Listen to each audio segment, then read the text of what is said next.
Hi guys, धन्वी एंटरटेनमेंटमध्ये तुमचं स्वागत आहे. आणि आज मी या ठिकाणी BPT हॉस्पिटलमध्ये आलो आहे.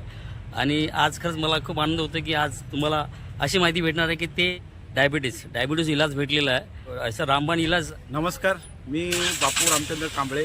करतात की लोक जाऊन तिथे मार्गदर्शन देतात की डायबिटीज होऊ नये म्हणून ते प्रयत्न करतात. ते तुम्हाला मी दाखवतोच. ते कधी खायचो रात्रीचं गेलो सेकंड शिफ्टला की 12 वाजता जेवायचो. जेवण कधी यावेळी त्यामुळे मला झाला डायबिटीज. पण त्यावेळेस मला जेवण शुगर 236 दाखवलेली. फक्त आम्ही आमच्या हॉस्पिटलला गेलो. ते माझे एक डॉक्टर आहेत आपले सोनाली डॉक्टर, त्यांना दाखवलं. ते बोलले बापू तुम्हाला असं असं आहे. ते माझे एक मित्र भेटले. मग त्यांनी मला सजेस्ट केलं की बापू असं डाएट ठेव. म्हणजे चपात्याचं जेवण जास्त असायचं, बरंच बाहेरचं खाणं जास्त असायचं. तर मी त्याच्यावरती निर्बंध आणला. बेकरी आयटम अजिबात सोडले. जेवढं व्हाईट आहे, हे 4 पदार्थ आहेत ना, विष आहे माणसाला. जेवढे व्हाईट तुम्ही खाल ना, हां, साखर म्हणा, मैदा म्हणा, राईस म्हणा.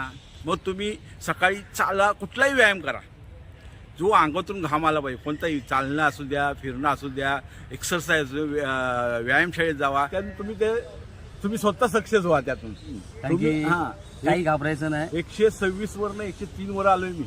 आणि आहार सांगितला असं तुम्हाला की ज्वारीची भाकरी, बाजरीची भाकरी, नाचणीची भाकरी, हे सकाळची एक ज्वारीची भाकरी. आणि भाज्या किती खावा, कोणतीही भाजी, पाला भाजी कोणतीही खावा. आणि मच्छी खाल्लं तरी काही प्रॉब्लेम नाही.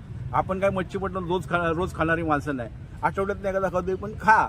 पण ते कुठलंही लिमिट पाहिजे. कुठल्याही लिमिटच्या बाहेर जाईल तर तो प्रॉब्लेम होणार आहे. त्यामुळे तुम्ही एक, मला जो साक्षात्कार झालाय तसं तुम्हालाही व्हावा ह्या दृष्टिकोनातून मी बंधून भेटले. मी त्यांच्यासाठी हे सर, तुमच्यामुळे ॲक्च्युली खूप काय गोष्टी घडणार आहेत. आणि एक बोलतात नवीन एक युनिक गोष्ट करणार आहे की तुम्ही प्रॅक्टिकल तुम्ही सांगता या पद्धतीने जर प्रयोग केला तर ते ज्यांना डायबिटीस आहे तर नक्कीच ते बरे होतील.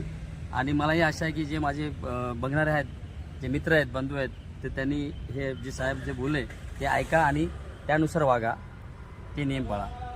धन्यवाद. धन्यवाद बंधू, धन्यवाद.